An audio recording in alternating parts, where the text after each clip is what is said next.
Et on retrouve le Smart Portfolio avec vous, David Derry. Vous êtes toujours notre expert et vous allez nous présenter ChipTech.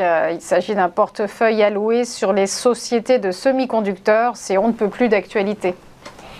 Exactement, surtout que les sociétés des semi-conducteurs ont quand même eu le vent en poupe pendant plusieurs années. Ça s'est calmé là un petit peu en ce début d'année 2022, mais il y a plusieurs raisons qui expliquent cela, hein. La première, c'est les problèmes dans justement tout ce qui est supply chain. On voit que dans la chaîne d'approvisionnement, il y a aujourd'hui des problèmes. Pour, euh, pour transporter justement les semi-conducteurs et autres. On a eu aussi, et ça commence à se calmer, mais c'est toujours pas fini, une pénurie des semi-conducteurs l'année dernière. Et donc on voit que depuis maintenant le mois de janvier, on n'a pas eu un seul mois sur ce portefeuille, hein, le portefeuille Chiptech. On n'a pas eu un seul mois dans le vert pour le moment, hein. On a perdu 13,43% en janvier.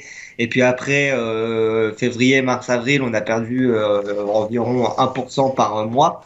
Donc on a une baisse totale qui s'élève à 15,68% depuis le début de l'année sur ce portefeuille.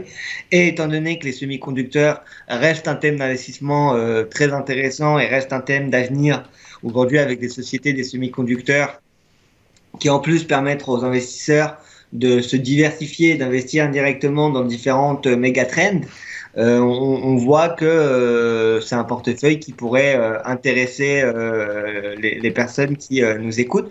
Parce que nous, chez eToro, c'est quand même un des portefeuilles qui a pas mal d'investisseurs, parce qu'on a 5000 investisseurs.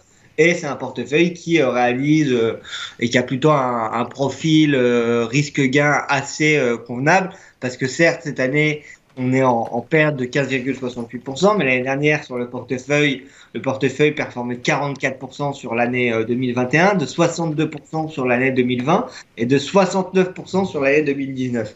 Donc, certes, il commence à y avoir un peu un ralentissement sur ces valeurs, mais ça reste des investissements qui pourraient être rentables à l'avenir. Donc, qu'est-ce qui compose ce portefeuille exactement, hein? C'est un portefeuille qui est composé majoritairement d'actions américaines en plus. Si on regarde, alors au total, il y a 35 valeurs dans ce portefeuille. Bien évidemment, l'entreprise sur laquelle il y a le plus de valeur, donc il y a le plus d'argent alloué, c'est Nvidia, où on alloue 8,55% du portefeuille dessus.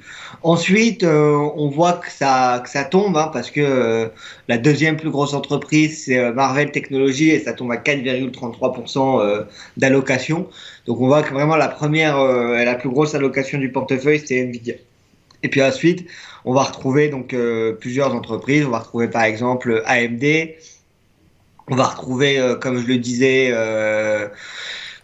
juste avant, Marvell Technology. On va retrouver Micron. On va retrouver Synopsys, Qualcomm, etc., etc. Enfin, toutes les boîtes qui travaillent dans l'industrie des semi-conducteurs. En plus connu, on va aussi retrouver des sociétés comme Intel, comme Apple, etc., etc. Enfin, en total, il y en a 35 qui composent le portefeuille. La plus grosse ligne, elle est de 8,55%. La plus petite ligne du portefeuille, c'est Synaptics, avec 1,75% aujourd'hui du portefeuille, hein, de l'allocation du portefeuille. Et donc, c'est un portefeuille qui, si la situation en Ukraine s'améliore et que la chaîne d'approvisionnement se redébloque, on pourrait justement avoir le marché des semi-conducteurs qui repart à la hausse, et ça pourrait être un investissement assez intéressant pour voilà, les investisseurs long terme qui souhaiteraient s'exposer à ce marché, qui souhaiteraient éventuellement s'exposer à des méga tendances du futur, hein, comme par exemple la ville de demain, comme par exemple, on parlait juste avant avec Roblox du métaverse, mais les semi-conducteurs ont aussi un rôle assez important à jouer dedans, etc., etc. Même les crypto-monnaies peuvent être jouées avec les fournisseurs de semi-conducteurs. Donc voilà, c'est aujourd'hui un secteur qui risque de repartir et qui risque de rayonner, et qui, depuis ce début de l'année, a un peu de mal parce qu'on perd 15,68%.